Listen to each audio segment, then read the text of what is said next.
Non, mais on va dire la super ferme, c'est à la fois la santé. J'aime bien dire, voilà, il faut le sol en santé, les plantes en santé, mais il faut aussi les humains en santé. Donc moi, mais aussi tout le monde qui vient là.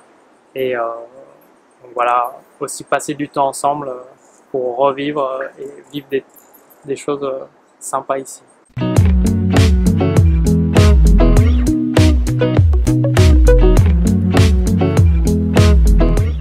L'aventure de la super ferme a commencé en 2019 avec la ville de Périgny qui a racheté ce beau terrain en plein cœur de la ville et qui, via l'intermédiaire du collectif Ferme Urbaine, a fait le lien avec moi qui était porteur de projet à l'époque.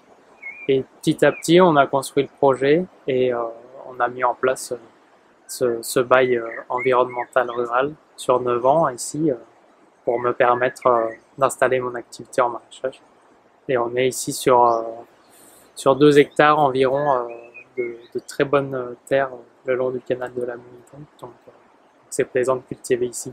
On va revenir sur le volet maraîchage, mais juste pour savoir comment toi t'en es arrivé là, tu viens d'où? Tu avais fait une formation dans l'agriculture ou l'agroécologie? Ouais, moi je viens de Savoie et après plusieurs expériences, je me suis recentré vers l'agriculture et puis j'ai fait un stage en maraîchage sol vivant. Alors c'est un peu raccourci de dire ça.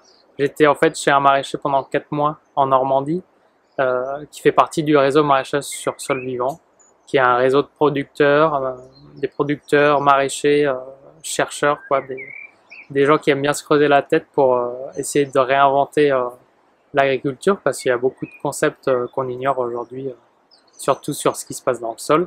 Et c'est ça qui est mis en avant par ce réseau-là. On essaye de tous contribuer à développer de nouvelles techniques agronomiques, agricoles. Alors là, c'est dans le maraîchage, mais dans tous les autres domaines, il y a aussi cette dynamique-là qui est super porteuse en solutions pour l'avenir. Et c'est quoi le concept de sol vivant? Et ben, si on regarde de loin, on va souvent associer démarche agroécologie, Pierre Rabhi, permaculture Le Bec et Loin et notre concept de sol vivant. Tout ça, ça se ressemble. L'idée que nous, on va chercher, c'est de comprendre ce qui se passe dans le sol et comment notre sol, en prenant soin, eh ben, il va nous apporter beaucoup pour nos plantes, mais aussi pour nous, pour qu'on travaille, pour qu'il n'y ait pas de maladie. Donc petit à petit, en fait, on cherche à enlever de la charge de travail, travailler moins, travailler pas du tout le sol, donc prendre soin du sol, prendre soin de nous-mêmes, parce qu'on va essayer de moins travailler et rendre ce métier plus sympa.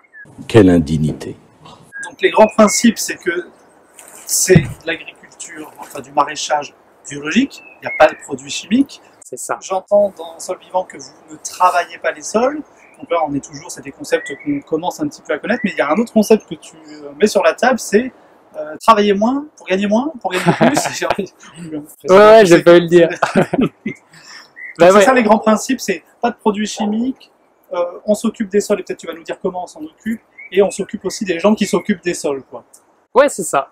En fait, pas de produits chimiques, bah, c'est l'agriculture bio, donc respect du cahier des charges, et puis nous, on veut pas mettre de la chimie dans nos sols, parce qu'il y en a pas besoin, et ça, on l'a prouvé aussi scientifiquement. Et donc, pas de produits chimiques, pas de travail du sol, parce que quand on travaille un sol, on vient l'oxyder, le sol se déstructure, si derrière, petit à petit, il s'érode en fait. Il y a de l'érosion des sols en France depuis des décennies. On a des taux de matière organique sur tous les sols français aujourd'hui qui diminuent de pourcentage en pourcentage. Donc en gros, on part de 5%, on arrive aujourd'hui à une moyenne de 1,5 ou 2% en France. Et petit à petit, moins on a un sol où il y a de l'humus, où il y a de la vie, plus on a des soucis sur nos plantes. Plus on a des soucis sur nos plantes, plus l'agriculteur il travaille, moins il a de production. Donc voilà, j'essaye de moins travailler pour gagner plus, parce qu'au final, si on prend soin de notre sol, il va le rendre à nos légumes qui seront plus gros, plus beaux et en meilleure santé. Alors ça, c'est un point important parce qu'on est dans une société où il faut toujours prouver les résultats. Toi, ça fait depuis fin 2019 que tu es installé, donc tu n'as peut-être pas encore le recul suffisant, mais on est sûr aujourd'hui que cette méthode de préservation des sols, c'est source de bons rendements et que à la fin, vous gagnez votre vie, quoi, les maraîchers. Ouais, ouais. C'est le gros travail qui est fait par Maraîchage Sol Vivant au niveau national. C'est de cataloguer les maraîchers qui sont dans cette démarche. On réfléchit surtout au nombre d'heures travaillées. On va travailler entre 35 et 50 heures. Moi, des fois, je fais moins même, ça dépend des semaines. Et on arrive quand même à tirer un salaire au bout de assez vite en fait. On réduit beaucoup nos charges, on n'est pas tellement mécanisé. On a enlevé la charge du temps de travail lié au désherbage, parce que finalement on vient toujours couvrir notre sol. Donc on enlève ce poste-là, qui représente un pourcentage énorme. On enlève la gestion des maladies, c'est aussi un gros pourcentage de temps. Donc finalement on gagne mieux notre vie plus facilement. C'est ce qu'on cherche à prouver, et moi ça fait 2 ans, et j'arrive déjà à avoir voilà, un petit recul, et je suis très content de la première année, avec un bon chiffre d'affaires et peu de charges. Tu es tout seul à travailler, et c'est combien d'hectares? C'est quel type de légumes que tu produis? Et pour quel usage? Ouais. Ça fait plein de questions d'un seul. Là on est sur, côté maraîchage, on est sur une parcelle qui fait 6000 m², donc presque un peu plus d'un demi-hectare, avec une production diversifiée de légumes, donc bio et vivants, en mode santé avec beaucoup de goût. Et on a facilement 50 légumes différents sur la ferme, là, dès la 2e année. Et je travaille seul ici, j'ai mon entreprise agricole, la Super Ferme. Et on a aussi créé une association Canton Sèvres pour la gestion de la MAP, donc la vente tous les mardis soirs avec 50 paniers par semaine. Et puis la gestion de petits chantiers bénévoles, et aussi la création à terme d'un projet autour de la formation sur le sol vivant. Alors on va reprendre dans l'ordre. Les produits que vous cultivez ici, vous les vendez dans une AMAP qui est sur votre site ici? Ouais, voilà, on vend tout ici sur place. Donc soit le mardi sous forme d'abonnement là cette année sera sur 6 mois de l'année. On commence en juillet jusqu'en décembre. Soit le jeudi, c'est de la vente au détail à la ferme, également à la boutique. Et en direct, là il n'y a pas d'intermédiaire, c'est produit, c'est livré. Voilà, l'intermédiaire c'est la brouette, mais c'est tout, donc ça va. Tu as parlé aussi de chantier? Le chantier bénévole. Bénévole, ouais. C'est quel type de chantier? Il y a 2 types de chantiers, on essaye d'intégrer les gens de la MAP ici sur le terrain pour qu'ils viennent découvrir, ceux qui sont intéressés par ce qu'on fait. Il y a des chantiers, c'est ouvert aux familles, donc souvent des bons moments.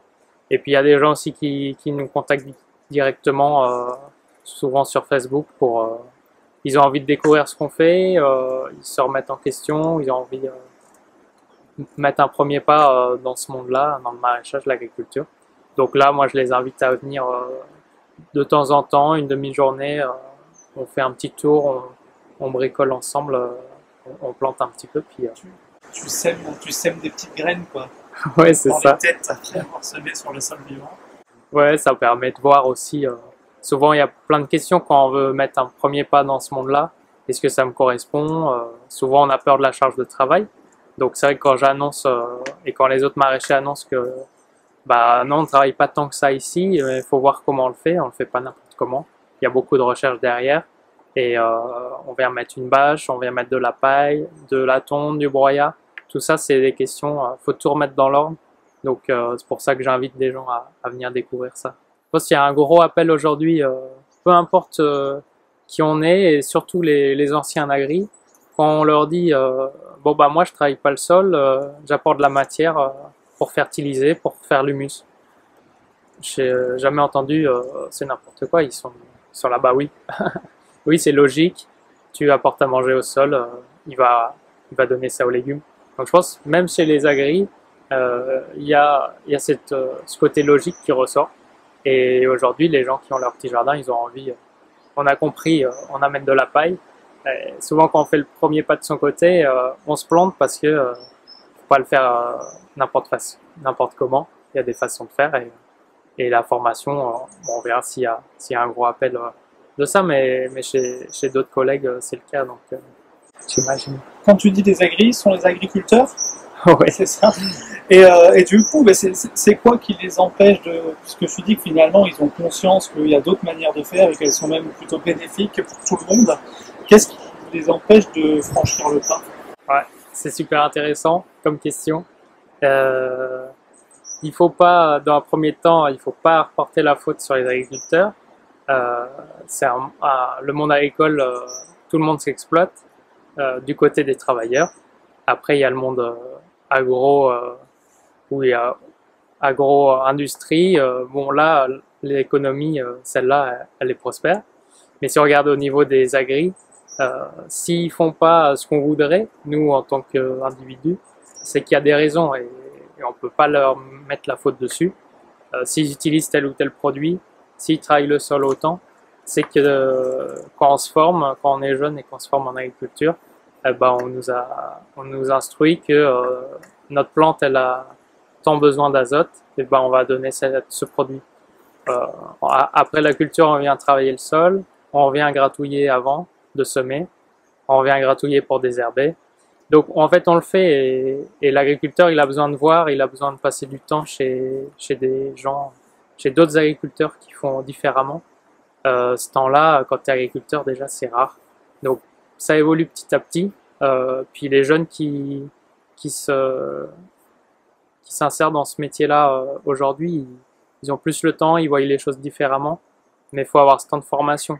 En fait, c'est vraiment, si on veut changer l'agriculture aujourd'hui, c'est tout donner vers la formation des agriculteurs pour leur montrer un modèle différent.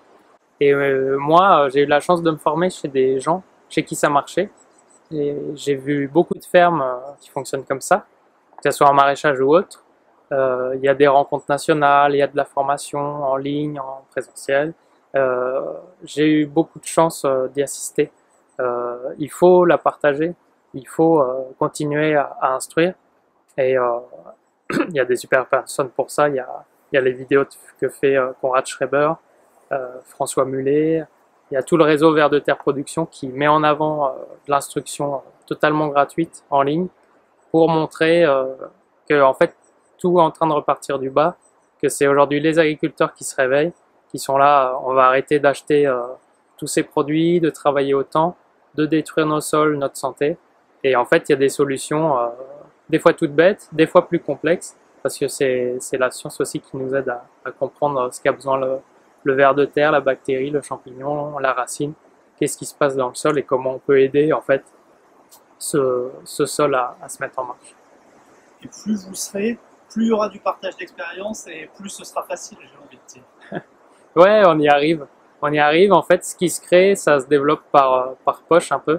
En Normandie, aujourd'hui, tous les jeunes maraîchers qui veulent se lancer, ils veulent se lancer en maraîchage sol vivant parce que c'est les seuls agriculteurs qui leur disent, ben, je travaille pas tellement plus que ça. Enfin, je travaille beaucoup, mais pas en crever. Et puis, ça produit bien, j'ai peu de maladies et j'en vis, quoi. Aujourd'hui, un agriculteur qui vit de son métier, chez le maraîcher, c'est pas mal. Et chez d'autres secteurs, si on enlève la PAC, c'est encore mieux. Mais c'est rare aussi. Et alors toi, tu disais que tu étais sur un peu plus qu'un demi-hectare.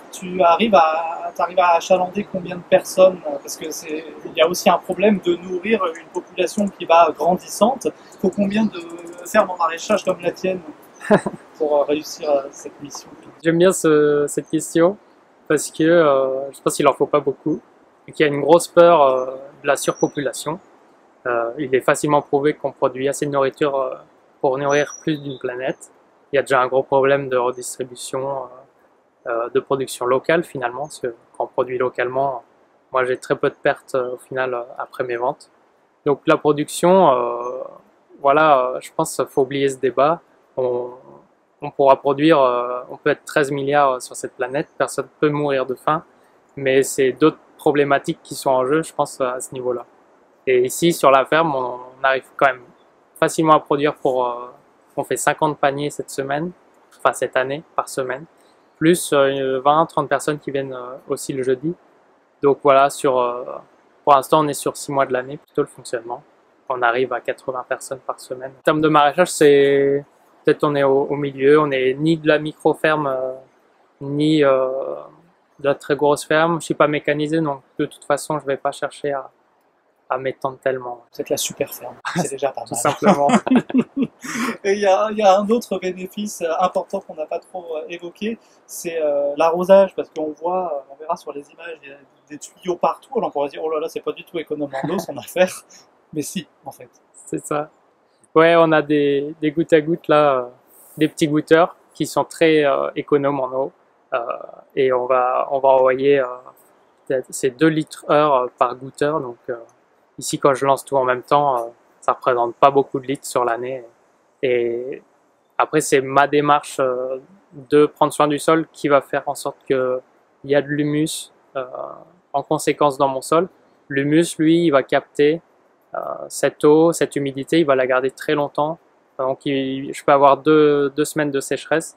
Mes courges l'an dernier, voilà, elles arrivaient à survivre avec très peu d'arrosage. Donc, c'est vraiment la structuration du sol. Un sol structuré, c'est un sol qui va capter les éléments et l'eau pendant très longtemps, alors qu'un sol qui est déstructuré par un travail du sol, il va tout lessiver très facilement. Et c'est la diversité du sol qui fait sa richesse. Ouais. C'est une question. Ouais. Non, mais c'est ça. Il faut un sol structuré, diversifié.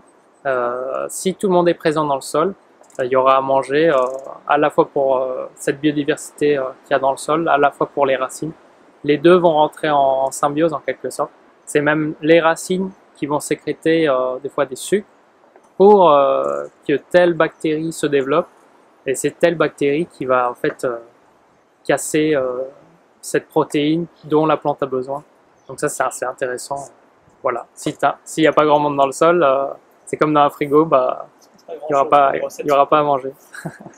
Et alors, derrière, là, on ne voit pas tout à fait parce que la serre prend toute la place à l'image, mais il y a une petite forêt, et encore plus loin, il y a une parcelle qui était un peu vierge, qui était de l'ancien maraîchage, et que tu es en train de reforester, si je puis dire, à petite échelle. Est-ce qu'il y a un objectif précis en termes justement d'apport entre le sol en maraîchage et ce coin forestier? Bah, l'idée, c'est de diversifier aussi les activités qui sont présentes sur la ferme, avec du coup 2 petits vergers qu'on a mis en place cet hiver. On va intégrer quelques poules aussi. C'est intéressant d'avoir de la diversité. Voilà, il faut de la diversité partout, dans le sol, mais aussi dans ce que l'on vend en boutique, parce que on ne sait jamais ce qui peut arriver. S'il y a un petit souci côté légumes, il y aura les fruits et les œufs. Mais l'arbre en tant que tel est super intéressant pour la biodiversité. Ici, j'ai déjà des grandes haies qui entourent le champ, et là-bas, ça permet d'en réimplanter davantage. À l'entrée du domaine, je voyais des petites affichettes que tu avais réalisées, et il y en a une sur laquelle il est écrit que sol vivant, c'est des sols zéro carbone.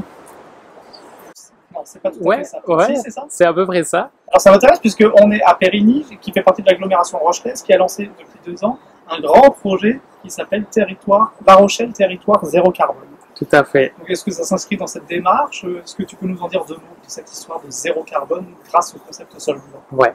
Ce qu'il faut voir, moi cette démarche, elle m'a tout de suite intéressé, parce que en fait, dans mon approche de sol vivant, en fait, si on regarde scientifiquement ce qui se passe, on va apporter du carbone au sol, donc c'est de la paille, c'est du bois, du broyat. Ce carbone, il va être digéré par la vie du sol. Donc au final, on aura de l'azote, mais le carbone qui est présent à la base, il va être séquestré dans le sol. Donc c'est comme si on venait stocker du carbone. Pareil, quand je fais pousser un engrais vert, il va capter le CO2 de l'atmosphère, il va le séquestrer au niveau de ses racines. Si je ne viens pas gratouiller le sol, il va y rester. Donc l'agriculture, dans ce cas-là, elle est vertueuse écologiquement. En fait, on vient séquestrer du carbone atmosphérique dans le sol. Et il y a des chercheurs aux États-Unis qui travaillent sur ça et qui amènent cette pensée en disant, mais allez, si on passe tous à des modèles engrais verts, amendement de carbone dans les sols, on a une solution clé en main pour lutter contre le CO2 atmosphérique. Donc on peut réduire en quelques décennies cette problématique qui occupe toutes nos préoccupations, mais l'agriculture, elle est clé, quoi. On est un puits de carbone, mais si on prend les 2 tiers des terres de la France, on pourrait tous être puits de carbone s'il y a de la formation, tout ça. Et là, la collectivité de La Rochelle va venir visiter la ferme prochainement pour venir voir ce qui se passe. Donc on va plus en parler en détail. C'est la transition est toute trouvée. On parle de La Rochelle. Toi, tu es savoyard, tu t'es formé en Normandie et là, on te retrouve à La Rochelle. Alors, pourquoi t'installer à La Rochelle? Il y a eu un coup de cœur, je pense, et ça m'a amené à venir vivre ici. Et puis j'aime bien aussi le côté maritime, mais c'est vrai que le voyage, j'ai fait beaucoup de voyages qui m'ont à chaque fois enrichi. Et petit à petit, on se construit et puis on arrive avec différentes idées qu'on a apprises à gauche à droite. Et puis une culture aussi. Voilà, je pense qu'il y a des paysans aussi d'Amérique centrale. Enfin, on voit ce métier aussi qui est beau, qui est partagé, qui est connu dans le monde entier. Et du coup, je pense qu'il y avait cet amour aussi de ce métier-là qui m'est arrivé dans le voyage. C'est quoi pour toi un monde plus enviable? C'est quoi ton monde plus enviable pour toi? C'est dur celle-là quand on l'a pas préparé. C'est ça, pris de court. Je pense que s'il y a quelque chose qu'on a pu apprendre avec le confinement, c'est que les gens ont eu beaucoup de temps. On a eu énormément de demandes d'aide pour le lancement de la ferme l'an dernier. Il y avait beaucoup de boulot pour monter les serres. Et donc on s'est aperçu que quand les gens ont le temps, ils vont vers des choses essentielles, c'est le mot à la mode, mais en fait naturellement, des fois on peut se demander, allez, on se lance tous dans ces modes de vie, plus vers la nature. On remarque que l'élément clé c'est le temps, et donc ouais, un monde enviable c'est un monde où les gens auraient plus de temps, peut-être casser notre barrière psychologique des 35 heures semaine. On a peut-être assez travaillé pour en laisser un peu et avoir plus de temps à côté. Voilà, avoir du temps libre. Moi en tant que maraîcher, c'est vrai que c'est ce que je recherche aussi. Mais ce que j'aimerais, c'est que ouais, les gens aient le temps de venir et qu'on puisse aussi autour de l'agriculture, quoi. Il y a vraiment un gros monde. On pourrait tous venir profiter de ce monde-là qui est porteur de solutions pour plein de choses. Et toi, tu me disais en off tout à l'heure en plus que les 35 heures, tu n'arrivais pas à les faire. Non pas que tu étais à 50 heures, mais que tu es tellement bien organisé et que ça fonctionne bien cette histoire de sol vivant que tu travailles moins de 35 heures. Ouais, des fois, il faut que je me force un peu pour arriver à 35 heures. Donc ça, c'est le moins facile de se forcer un peu. J'ai un peu de retard en papier, hein, donc voilà, ça s'explique aussi. Et si tu devais résumer la super ferme en une phrase, ce serait quoi? La super ferme, c'est la super ferme, ouais, tu t'es dit. Non, mais on va dire la super ferme, c'est à la fois la santé. J'aime bien dire, voilà, il faut le sol en santé, les plantes en santé, mais il faut aussi les humains en santé. Donc moi, mais aussi tout le monde qui vient là. Et donc voilà, aussi passer du temps ensemble pour revivre et vivre des choses sympas ici. C'est le microclimat de la super ferme. Merci beaucoup, Robin. Ouais, merci à toi.